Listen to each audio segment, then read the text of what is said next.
Boa noite, senhora, senhor, eleitores de São Luís. Vocês acreditam em democracia? Acreditam em partidos políticos? E a democracia dentro dos partidos políticos? Vocês que são um pouco mais velhos, e que saudades que dá o tempo de jogadores de futebol como o Dr. Sócrates, quando eles implantaram a democracia corintiana, que eram os jogadores do Corinthians que votavam, escolhiam as coisas, pois tem partidos que tem uma coisa chamada PED, Processo de Eleições Diretas. O PT, que nesse final de semana elegeu o presidente do diretório municipal, elegeu no domingo e deselegeu na segunda. Impugnaram 1/3 das urnas. Veja só, senhor e senhora, 1/3, mais de 30% das urnas não valeu. Aí a gente para lembrar deste processo de eleições diretas dentro do PT, e que ele sempre foi tão conturbado. Era briga de Dutra com Vila Nova, era briga de Dutra com Washington, nosso querido Macaxeira. Aí eu fico pensando, vou até perguntar para Natanael depois, será que isso não é pior ainda do que esses outros partidos aí dos coronéisões, que o cara chega e diz, não, o presidente é fulano, e o candidato é cicrano, e pronto. Alguém diz o quê? Diz, é mesmo, e morreu Maria Preá. Aí já subiu para a instância nacional. Vocês lembram a instância nacional do PT? É aquela que a instância estadual disse que o partido ia apoiar Flávio Dino lá em 2008, 2010. E a instância nacional disse, não vai apoiar Flávio Dino, vai apoiar Rosiana. Enfim, é lamentável que essa democracia seja assim tão conturbada. Tomara que eles se acertem e que, de fato, o candidato mais votado seja o eleito. Daqui uns dias tem a eleição do estadual, e aí a gente fica aqui na expectativa, a briga de biga deles. O senhor se lembra, né? Outro dia passou o filme novo lá, os caboclos de biga lá se estraçalhando. Vamos mandar a nossa bênção, todos vocês que têm fé, mandem uma bênção para os companheiros do PT se ajeitarem. Hoje nós vamos falar de uma democracia mais ampla, uma democracia social, humana, uma democracia que trata os seres humanos com dignidade, inclusive aqueles que cometeram erros e estão se reajustando para não cometê-los novamente. Nós vamos receber o secretário de Administração Penitenciária, é esse o nome? Não sei se eu errei. Murilo Andrade. Secretário, seja muito bem-vindo aos analistas. Obrigado, boa noite a todos. Estamos à disposição, agradeço o convite e estamos aí para sanar algumas dúvidas e mostrar o que a gente vem fazendo hoje no sistema penitenciário. Vamos conversar um pouquinho. Antes, vou dar aqui uma palavrinha para o Natanael. E aí, Natanael, segunda-feira a gente entrevistou aqui o cara que era presidente, no dia seguinte de manhã já não era mais. Não era mais. Pô, o PT tinha que dar exemplo, né, Geraldo? Depois de tudo que já rolou, né, confusão. Apesar de que eu acho injusta toda essa criminalização, mas lógico, o PT tem culpa no cartório também.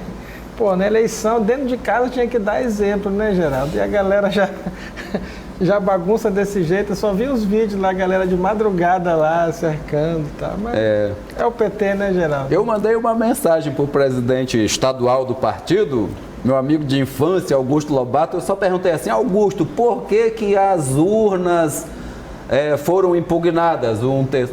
Até hoje não respondeu, mas faz tempo que ele não me responde. Enquanto isso, num grupo ali, Márcio Jardim, né, doido ali, né? Ele estava com honorado ou com... com o Cleber. Ainda tem Eri, rapaz, aí mistura tudo já. É o PT, né? Pronto, passa no liquidificador. Deixa eles se entenderem pra lá, deixa né? eles lá. Murilo, a gente faz a nossa aberturinha aqui, fazendo que a gente recebeu o presidente do partido e a gente tem que dizer aqui por nossos amigos como é que são as coisas, né? Porque senão não chega lá nos eleitores. Mas, Murilo, você é um dos secretários que começou com o governador Flávio Dino e que se mantém no mesmo lugar, né? Muitos se mantêm, foram mudando de lugar.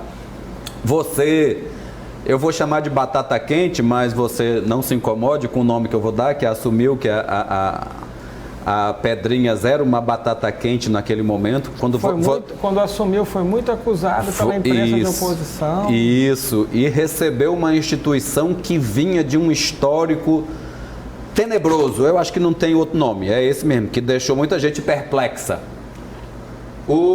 E ultimamente, né, Natanael, a gente quase não ouve falar de Pedrinhas. Isso é bom sinal ou mau sinal? Isso é excelente sinal, né? Porque sistema penitenciário seria bom que se falasse de forma positiva. Mas já não falando já é positivo. Já é um avanço, não está chamando a atenção, né? Porque, na realidade, nós sabemos que a questão penitenciária no Brasil é um problema grave, né, de Maranhão, não do é Brasil, Maranhão. não é. É um problema que assola vários estados, e como assolou o estado do Maranhão. Felizmente, nós saímos dessa lista de problemas no Brasil. Então, quando é falado, já é um ganho para a gente. Então, hoje, felizmente, nós estamos há 4 anos e meio na gestão lá do sistema penitenciário e conseguimos realmente tirar o Maranhão dessa lista de problemas que vem passando diversos estados do Brasil. O último agora, por exemplo, Pará, né, que teve esse problema. Tivemos em Amazonas, Rio Grande do Norte, Roraima e outros. E felizmente nós estamos aqui quietos na nossa, sem nenhum tipo de problema. Isso é importante, né? Quer dizer que a gente está fazendo o nosso dever de casa e felizmente não está tendo problema. Isso é perfil do mineiro, ficar quietinho ali, só na moita, só conduzindo ali? Na realidade, assim, pelo menos não sei se é do mineiro, mas pelo menos é o meu perfil de fazer o nosso trabalho quieto. E aí nossa equipe também trabalha silenciosa, realmente trazendo mais resultados do que realmente devemos mostrar, lógico, né? Mas a ideia realmente é que não apareça, porque tem áreas do governo que é interessante não aparecer mesmo, porque nós temos que simplesmente manter o padrão, manter a tranquilidade, para que a sociedade possa manter a sua rotina normal. É muita gente, né, Murilo? A oposição, principalmente ali, né, acusou muito, né? Lhe bateu muito, né? Primeiro, analisando coisas passadas da sua gestão, sem fundamento, não ficou nada aprovado. Isso. E depois que o sistema meio que normalizou, parou aquelas rebeliões, aquela barbárie que havia lá, acusaram que havia um acordo, né, entre as duas principais facções do Maranhão, né? O Bonde dos 40 e o PCC. Como é que está isso lá eu sei, claro que a gente sabe que não houve acordo nenhum, até porque não tem como fazer acordo, né, com facção criminosa. Isso é uma loucura muito grande. Mas o que de fato foi feito, né, para amenizar essa guerra interna? E hoje, qual o tamanho ali dentro do sistema do Bonde dos 40 e do PCC? Parece que o PCC encolheu na criminalidade. A gente não trata muito essa questão de grupos, né? Na realidade, teve alguns rearranjos no Estado. Nós realmente trabalhamos assim, de uma forma estratégica desde o início da gestão até agora. Nós iniciamos trabalhando a questão mais da área de segurança, depois administrativa e agora entrando na questão da ressocialização do preso. Então a gente foi trabalhando passo a passo, pouco a pouco e mudando a lógica nos últimos 4 anos e meio. Inicialmente enfrentamos vários problemas, porque foram várias mudanças, né? A começar pela parte realmente estrutural, né? Nós tínhamos uma secretaria que nós tínhamos todo o nosso público, todos os nossos servidores eram terceirizados, nós tínhamos que mudar todo mundo, praticamente 4 mil servidores foram mudados. E isso, ao longo desses 4 anos, a gente foi agregando e melhorando o nosso trabalho e chegamos onde chegamos hoje. A questão das facções hoje é uma realidade, como se diz também, não é do Maranhão, é nacional, vamos dizer que polarizou em duas grandes facções, né, hoje no Brasil praticamente. O que a gente fez? Como a própria lei fala, né, os inimigos eles devem ser mantidos em separado. E nós fizemos isso, nós estamos seguindo o que a lei prevê. Então nós separamos por unidades, cada grupo em unidade de Como é que identifica, Murilo, esses grupos, ou eles se autoproclamam? É feita entrevista, né? Quando eles são presos, muitas vezes já se declaram, muitas vezes, muito pelo local onde eles residem, né? E aí existe essa separação. E é importante colocar que muitas vezes se fala, porque as facções, mas também tem os presos que não são de facção. Que nem são bandidos, né? Que todo mundo pode cometer um crime, né? Até os mesmos de grupos e facções, muitas vezes eles não são bandidos, eles se declaram por proteção, né? Então nós temos também os que são ditos como neutros, que temos unidades também para esse tipo de preso. E que a gente vem investindo cada vez mais nesse pessoal. Então hoje a gente separou em unidades prisionais, mas é importante esclarecer mais uma vez que não existe acordo, né? O que existe são as regras, eles cumprem as regras e caso não cumpra, nós iremos tomar as providências cabíveis e necessárias, né? Eles são punidos ou individualmente ou coletivamente desde que se identifique quem cometeu os delitos internos, né? Então isso é feito rotineiramente. Em nenhum momento o Estado fez acordo com um ou outro grupo, com uma ou outra pessoa para manter a tranquilidade. Na realidade é o que a gente vem fazendo, vem trabalhando, conversando, implementando procedimentos, regras, limites para que a gente consiga conviver ali com hoje um patamar de 12 mil presos no estado do Maranhão, né? Quando assumimos eram 6 mil, hoje são 12 mil, ou seja... Tudo aqui em Pedrinhas, no complexo? No estado todo. Hoje no complexo nós temos 50% dessa população, em torno de 6 mil pessoas, mais ou menos. A gente faz a nossa primeira paradinha e volta já aqui com o Murilo Andrade. Voltamos aqui com os analistas. Hoje recebemos o secretário de Administração Penitenciária, o Murilo Andrade. Vamos arrematar esse assunto, Murilo. Ao final do governo anterior, antes do Flávio Dino entrar, Pedrinhas realmente foi notícia internacional e agora, nesses últimos 4 anos, é muito pouco, não aconteceu mais. O que aconteceu? Porque a gente vê, de repente parou. É simples mesmo o fato? O que aconteceu? O que foi feito para que Pedrinhas não fosse mais palco de crimes, de coisas horripilantes? Uma coisinha ou outra acontece, mas acontece em todo, mas nunca houve essa coisa que assusta a comunidade. O que é? Como é que se explica? Não é simples. Isso eu quero entender. Se a gente poder colocar, assim, foram pelo menos uns 3 anos aí, uma fase preparatória para a gente chegar no contexto que a gente está hoje. Então nós tivemos que atuar de forma incisiva na questão da segurança das unidades, na questão administrativa de todo o sistema, e agora nós estamos colhendo os frutos, entrando com as ações de ressocialização. O que seria isso? Como eu te falei, nós tivemos que trabalhar desde a mudança de todos os servidores, que eram empresas terceirizadas, que faturavam em cima do sistema penitenciário, ou seja, se pagava uma fortuna para empresas e tinha uma qualidade de serviço muito ruim. Para você ter ideia, nós tínhamos lá no complexo 6 tipos de servidores diferentes. Nós tínhamos Força Nacional, Polícia Militar, agente penitenciário, monitores, vigilantes e outros. Tudo lá. E não tínhamos a segurança devida. Nós tiramos todo esse pessoal e hoje nós trabalhamos só com servidores do sistema penitenciário, ora efetivos, ora contratados direto pelo sistema. Nós tiramos o atravessador, que eram essas empresas terceirizadas. Então o custo caiu e melhoramos a qualidade do serviço. Essa foi a primeira implementação que a gente fez. A segunda e também muito importante foi a questão da implementação de regras. Então hoje nós temos todo um número de regras para todo o sistema penitenciário, né? São normas pré-estabelecidas. E o cumprimento delas, Murilo, porque você botar aquela população para cumprir regra, sim, como é que faz? Hoje nós implementamos dentro das unidades penais o que a gente chama de procedimentos disciplinares. Sim.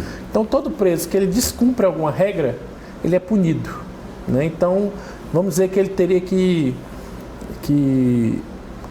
se não poderia fazer nenhum tipo de ação que vá contra a unidade prisional em determinado momento, ou EP com celular, por exemplo, né? Ele pega ali 30 dias de suspensão, é comunicado ao juiz, o juiz vai puni-lo, inclusive com até regressão de regime, caso esteja no regime semiaberto. Então começamos a implementar algumas ações internas, né, de regras para entrar com os visitantes entrarem, regras com horários de visitação, de banho de sol, de trabalho, de emprego, de escola, Na realidade, foram mais de 50 normas que foram implementadas nos últimos 4 anos, que realmente nos ajudaram nessa melhoria do sistema. Então, segurança, regras, né, que são as rotinas que a gente criou, procedimentos operacionais padrão, ou seja, tudo devidamente feito em todas as unidades da mesma forma, né, capacitação dos servidores. Então, melhoramos a capacitação dos servidores, padronizamos também tanto o preso quanto os servidores. Então, o preso tem uniforme, o servidor tem uniforme padrão hoje, todo mundo uniformizado. E agora, nos últimos 2 anos, 1 ano e meio, a gente entrou com as ações mais focadas na questão da ressocialização. Então, focando no trabalho, focando na escola, né, focando na qualificação. Então, para você ter ideia, nós tivemos aí só o ano passado de 800 presos que fizeram Enem, 430 passaram, né? Temos hoje externamente trabalhando mais de 300 presos em parcerias com outras secretarias, em obras públicas, fabricando móveis. Então, essa mudança na cabeça das pessoas, em que ele para ter direitos, ele tem que cumprir os deveres, isso realmente mudou a lógica do sistema. Porque antes, na cabeça dos presos, eles só tinham direitos, né? Ou seja, os presos ficavam soltos 24 horas por dia, né? E não cumpriam nenhuma regra. Hoje não, eles ficam soltos em média 2 horas por dia, 2 horas por dia para quem não trabalha, para o banho de sol. Quem trabalha fica o horário de trabalho, de estudo solto e vai para a cela. Tem os horários totalmente delimitados. E ele sabe hoje que para ele ter os direitos, ele tem que cumprir os seus deveres. E isso realmente é a mudança que a gente vem colocando. E o principal que eu acho, que foi a mudança na cabeça dos próprios servidores, né? De que eles, devidamente capacitados, eles tinham o poder de mudar o sistema prisional. E é isso que a gente vem hoje. Nós profissionalizamos muito o sistema prisional. Você chega hoje, você tem uma identidade. O servidor penitenciário hoje tem identidade. Você passa nas ruas, você vê ele uniformizado, ele padrão, com viaturas padrão, com procedimentos padrão. Então, isso tudo melhorou o sistema. E as quebras? A gente falou aqui em cumprimento de regras. Em que nível está a quebra lá, Natanael? Até falou ainda há pouco aqui do celular que entra, e a gente sabe que... Mas o que tem que ter é o seguinte, ele sabe os direitos dele e os deveres. Quando ele não cumpre os seus deveres, ele vai ser devidamente punido. Murilo, eu sempre fico, Natanael, a gente vê direto, tantos fizeram a batida, pegaram tantos... Como que entra, Murilo? Várias formas. Eu posso citar aí 3, por exemplo. Sim. Ou você entra com visitante, muitas vezes eles conseguem entrar. Mesmo com aquele rigor da visita, o raio-x? Muitas vezes conseguem entrar.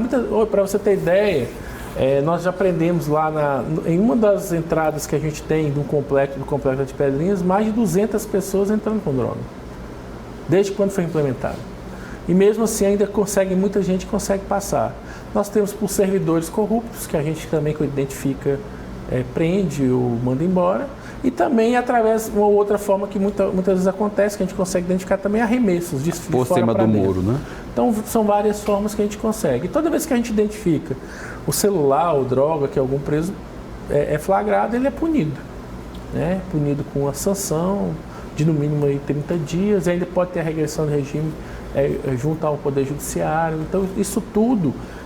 ele sabe que ele até onde vai o direito dele, até onde começa o dever. Coisa que no passado não existia, né? E eu acho que com isso a gente conseguiu enfraquecer o poder dos grupos que existem lá dentro.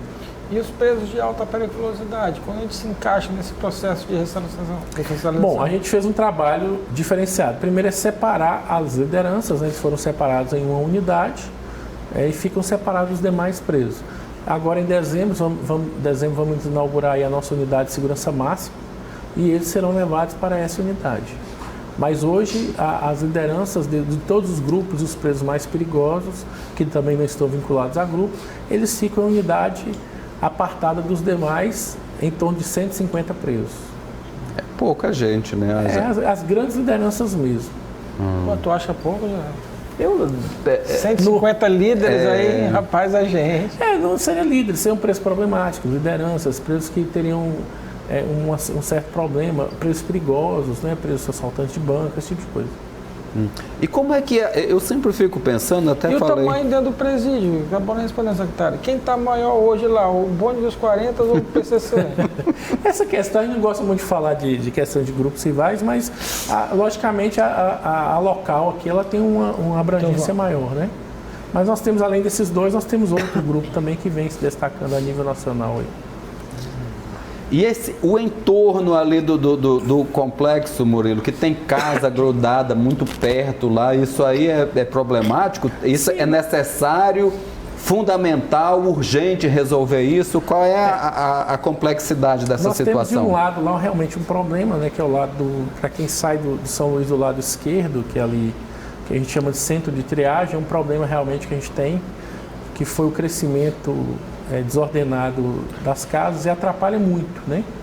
A gente por diversas vezes tentou resolver essa situação, mas não conseguimos, né? Mas aí nós fizemos um arranjo interno para poder evitar esse tipo de problema.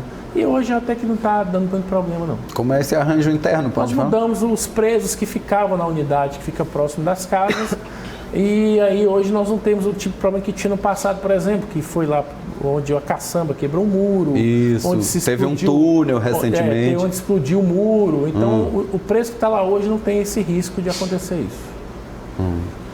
E em Pinheiro, já inaugurou o complexo de Pinheiro? Nós temos uma unidade lá em Pinheiro, já tem um bom tempo. Vocês inauguraram quantas nesse período? Lá em Pinheiro nós temos 2 unidades. Nós conseguimos aí, nos últimos 4 anos, abrimos aí 4.000 vagas, né? 4.000 novas vagas. E para os próximos 4 anos, a nossa previsão é de mais 6.000 novas vagas. Para a gente poder aí ter uma melhoria nessa questão do sistema. Ora com recurso federal, ora com recurso estadual. Além do de Pinheiro, foi feito mais aonde? Nós temos aí Pedreiras, temos...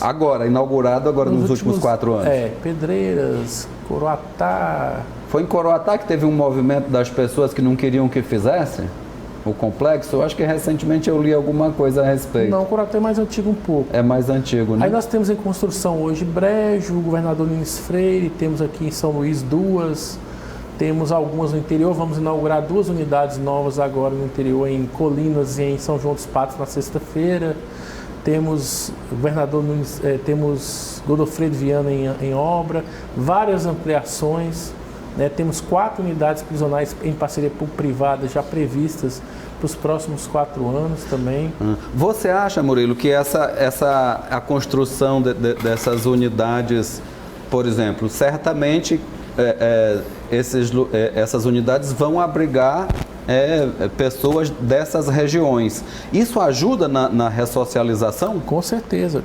Como é que a gente está trabalhando hoje? A intenção nossa é desconcentrar os presos na capital. Então nós estamos construindo pequenas unidades prisionais nos municípios em que tem o maior número de presos. Pequena significa quanto? Em média 100, 120 vagas. E também construindo unidades regionalizadas para atender a região. Então nós estamos construindo unidade para atender a comarca. Exemplo, Colinas. Nós construímos uma unidade nova em Colinas para atender a região de Colinas. São João dos Patos, a região de São João dos Patos. Né?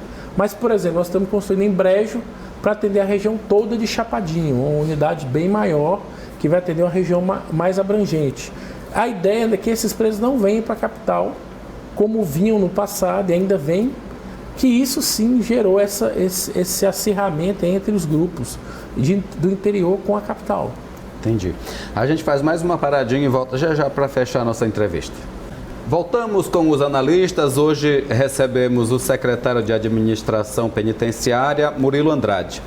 Murilo, nós da comunidade, o que nós mais desejamos, eu acho que toda a humanidade quer isso, que não haja ou que seja cada vez menor a incidência de crime. Essas pessoas que já cometeram, que estão lá, vão passar por um processo que no decorrer do século XX nós temos tantas teorias interessantes a respeito, deixa Foucault em paz, e o desejo é que essas pessoas sigam a vida, que elas se estabeleçam e passem a conviver com os próximos fora do crime, trabalhando, mas para isso elas precisam de formação. Muitos entram na penitenciária analfabetos e, de fato, vítimas de um sistema criminalizante. Eu estava dando uma olhada, vocês estão com alguns programas, até teve recentemente a Semana do Encarcerado, que vocês realizaram. Tem as frentes de trabalho, que você já citou, que os internos saem, internos é da FUNAC. Como é que chama politicamente correto? Os presos, né? Os recuperados. Tem para trabalhar o trabalho e o processo educativo. Esse é o fundamento para a gente mudar. Qual é a percentagem de retorno dos egressos? Bom, hoje, assim, como eu disse, nós tivemos aí 3 anos preocupados com essa questão de segurança, rebelião, fuga, motim. Hoje eu posso dizer que o nosso maior problema hoje está focado na educação e no trabalho. Então a gente hoje, praticamente todos os nossos esforços hoje é para a inserção das pessoas no trabalho e na educação. Então, eu vou falando da educação primeiramente. Felizmente nós temos uma parceria muito boa com a Secretaria de Educação, temos cerca de 120 salas de aula hoje no estado, cerca de 5.000 pessoas inseridas em atividades educacionais como um todo, desde do EJA, né, que é a Educação Jovem Adulta, até curso de qualificação, remissão pela leitura, curso de alfabetização, que é fantástico o trabalho que a gente vem fazendo também. A gente tem um planejamento para até dezembro acabar com o analfabetismo no sistema penitenciário.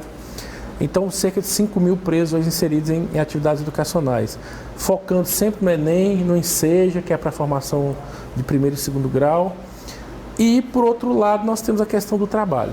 Mas, como vocês sabem, aqui no Maranhão nós temos uma dificuldade muito grande de inserir pessoas com empresas privadas em frente de trabalho. Então, nós fizemos uma opção, né? A ideia nossa hoje é trabalhar o público trabalhando para o público. Então, nós fizemos em parcerias, né, até com apoio muito grande do governador. Nós fizemos uma parceria com várias secretarias de Estado, em que nós estamos prestando serviço para essas secretarias, né? Então, cito exemplo, o governo do Estado vai inaugurar agora o prédio João Goulart, ali do lado do Tribunal de Justiça. Todos os móveis do prédio do edifício João Goulart foram feitos por nós. Então, 1.200 móveis foram confeccionados por nossa marcenaria. Nós pegamos o know-how e hoje nós fabricamos móveis planejados. Trabalho pago, eles recebem um salário. Sim, e nós estamos inovando onde? Em nenhum lugar do Brasil se vende produtos e serviços. Se vende mão de obra, ou seja, qualquer empresa contrata a mão de obra do preso. Nós não. Nós vendemos produtos. Então, a Secretaria de Governo, que é nossa contratante, ela não paga a nossa mão de obra.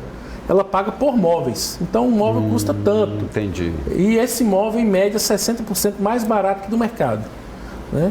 Nós também vendemos serviços como, por exemplo, calçamento de rua. Então, a gente vende 1 metro quadrado de rua calçada e não a mão de obra do preso. Aí foge do veículo empregatício, que seria um problema, né? Seria um problema, o custo é menor, o Estado ganha com isso, a sociedade ganha com isso e o preso ganha com isso. E só quem pode contratar essa mão de obra é o serviço público? Hoje, ou empresas privadas também podem contratar? Hoje nós estamos trabalhando com o serviço público. Iniciamos com secretarias, nós estamos agora ampliando para os municípios, então já temos parcerias aí com 4 ou 5 municípios no estado e a ideia nossa é ampliar para mais municípios do estado e posteriormente também para iniciativa privada. Essa é a ideia nossa. Só que hoje nós não temos ainda braço para atender todas as necessidades. E os presos recebem essa... Sim, eles recebem 3/4 do salário mínimo, né? E com isso o estado ele gasta menos, ressocializa o preso e ganha todo mundo, sociedade, Estado e o preso que está ali sendo qualificado. Mas ele continua recebendo, não sei se ainda tem aquele auxílio que a família recebe lá de fora por ele estar preso? Não, essa questão do auxílio reclusão é uma lenda que inventaram. Pois é. Né? É só para quem estava devidamente empregado e tal. O INSS ele recebe lá, que em média acho que é R$1.000, é um salário mínimo, ele recebe após 12 meses de contribuição se ele for preso. Em regra... Essas pessoas que estão... Em regra, 99,9% das pessoas presas não tem vínculo nenhum com o INSS, nem recebem auxílio de reclusão. Essas pessoas praticamente viviam na formalidade ou na criminalidade. Então, eles recebem os 3/4 do salário mínimo devidamente debitado alguns custos que o Estado tem e que é guardado para ele. Então, no final das contas, ele recebe aí na mão, no cartão que a gente entrega para ele, em torno de R$400. O restante vai para um fundo que ele recebe quando sair e a outra parte vai para o Estado. Né? E com isso ele ganha, pode ajudar a família, a sociedade ganha porque está trabalhando e o Estado também porque está gastando menos. E ocupar-se é fundamental nesse momento, né, Murilo? E nesse inteirinho ele está sendo qualificado, porque quando você dá um curso de marcenaria para o indivíduo, ele está aprendendo um ofício, coisa que ele nunca teve. E paralelo a isso, ele também está estudando alguma ação. Então a gente está tendo aí a felicidade de ter pessoas que entraram analfabetas e vão sair com no mínimo aí um primeiro, segundo grau do sistema prisional. E para o próximo ano a gente já está trabalhando na questão da universidade. Né? A universidade à distância, para 400 vagas vão ter o ano que vem. Todos participam, todos os presos, ou por exemplo, para sair tem que estar no regime semiaberto, né? Aí o que acontece? No semiaberto a gente está nas frentes externas, é feita uma classificação para que eles possam vir a trabalhar. E internamente também nós temos nossas oficinas também, né? Temos aí buscando várias parcerias com a Secretaria de Educação, principalmente, e outras secretarias do Estado, que a gente vem buscando essas parcerias, para exatamente colocar a mão de obra para essas pessoas para trabalharem e o Estado também poder ganhar um pouco com isso. Essa é a lógica que a gente vem implementando hoje. E mais, felizmente, além do Estado, nós já conseguimos agora, estamos em fase de contratação, com 2 empresas privadas que vão lá para dentro do complexo de Pedrinha e vão contratar um número de presos. Para executar o trabalho lá dentro do complexo. O trabalho deles dentro do complexo. Nós construímos lá 3 galpões de trabalho, grandes galpões, e as empresas se interessaram e vão levar suas máquinas e vão levar a fabricação lá para dentro. Que é para dar uma oportunidade de quem ainda não está na progressão da pena. Exatamente. Né? E Murilo, tem outra lenda também, outra lenda urbana, essa coisa, toda vez quando chega um indulto, Dia das Mães, Natal, Dia dos Pais, né, a Justiça, né, libera, né, e a população, né, a imprensa vai lá e fica, não tem quantos bandidos, vai voltar, que vai preparar, né, aquele alarme, aquele terror, mas esse percentual de regresso hoje em Pedrinhas, dos que têm o indulto, que volta normalmente ali, ele cresceu? Como é que está esse número? Aí a primeira coisa que a gente tem que fazer é falar sobre o termo, né, indulto. Primeiramente o termo é saída temporária. O indulto seria o perdão da pena, que é o decreto presidencial, que é sempre dado no final de cada ano. Então na saída temporária, que o preso do regime semiaberto tem direito a 5 saídas de 7 dias ao ano, que totalizam 35 dias, nós temos aí uma média hoje no estado saindo a cada saída em média de 600 presos. E felizmente, do início da gestão até agora, nós tivemos picos no final de 2014 em que 20% não voltava e hoje nós estamos beirando os 4% que não voltam. Isso para a gente é fantástico. Para você ter ideia, Nathaniel, na primeira saída da temporada do ano de 2015, nós saíram 200 presos, 15% não voltaram, certo? Que daria uma média aí de 30. Agora, na última saída, 600 presos saíram. 30 não voltaram. Que dá uma média de 4%. E esses que não voltaram acabam sendo recapturados e tem regressão. Ou morreram, ou voltaram atrasado, ou tiveram algum outro problema, ou não voltaram mesmo, mas são recapturados posteriormente. Por que isso diminuiu tanto? Primeiro, a inserção dessas pessoas no trabalho. Segundo, a conscientização. A família mesmo, muitos casos, nós tivemos vários casos nas últimas saídas em que a família está indo levar o indivíduo na porta da unidade. Então, muito assim, bom. É uma mudança um pouco de paradigma. Claro, Vamos ser otimistas. E mudança justa, né? Isso. Não podemos viver na barbárie, E porque nós não queremos uma comunidade de presos, né? Nós queremos uma comunidade de homens livres. Murilo, nós temos aqui uma brincadeirinha que a gente faz com todo mundo que vem aqui, que é o bloqueia ou compartilha.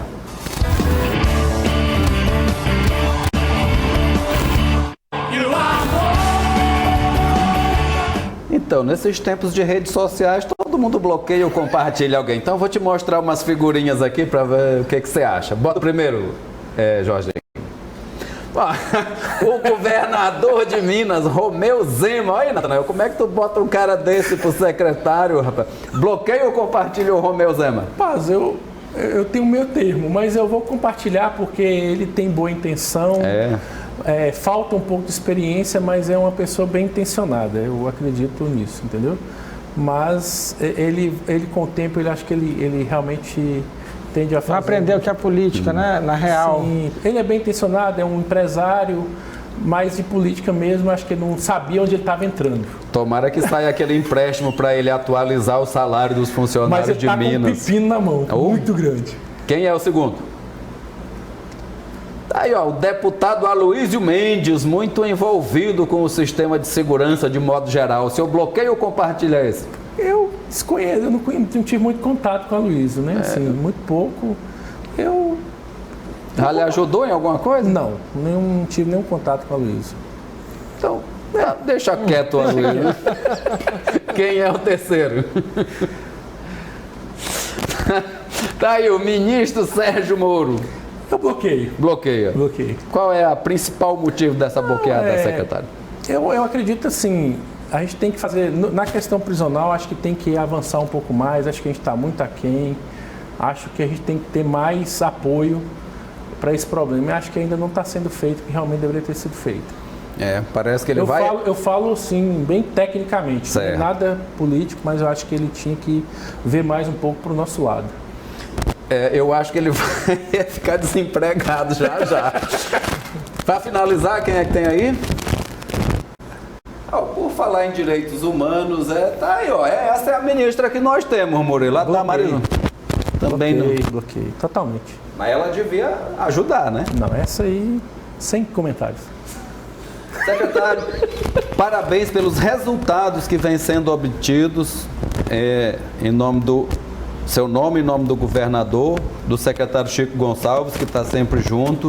Pessoa fantástica. E muito obrigado por ter retirado um tempinho para vir conversar mais nós. Geraldo, Nathanael, eu agradeço mais uma vez aí o convite, estamos à disposição. Gostaria de convidá-los a conhecer o nosso trabalho, porque eu acho que conhecendo vocês vão ver que realmente mudou a realidade. Nathanael, que inclusive já esteve lá no passado, convido a ir lá agora para conhecer o Complexo Penitenciário de São Luís, não mais de Pedrinhas, porque mudamos de nome.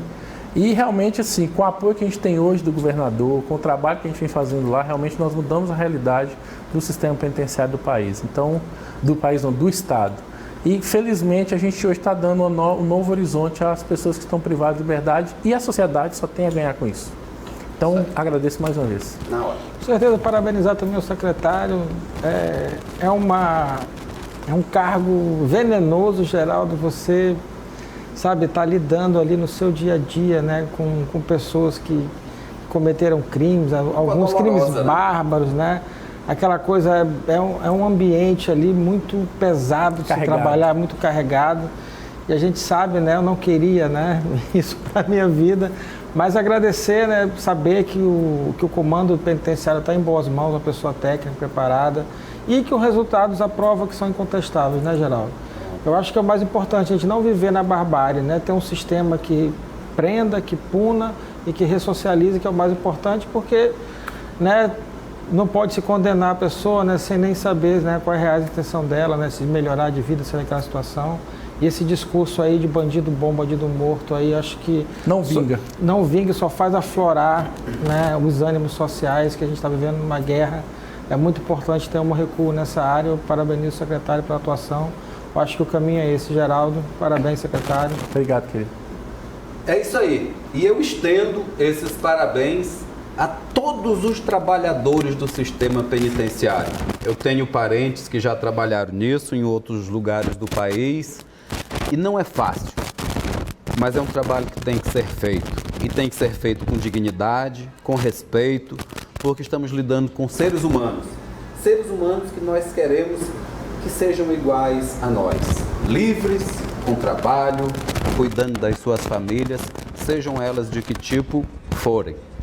Grande abraço a todos e até amanhã. Até lá.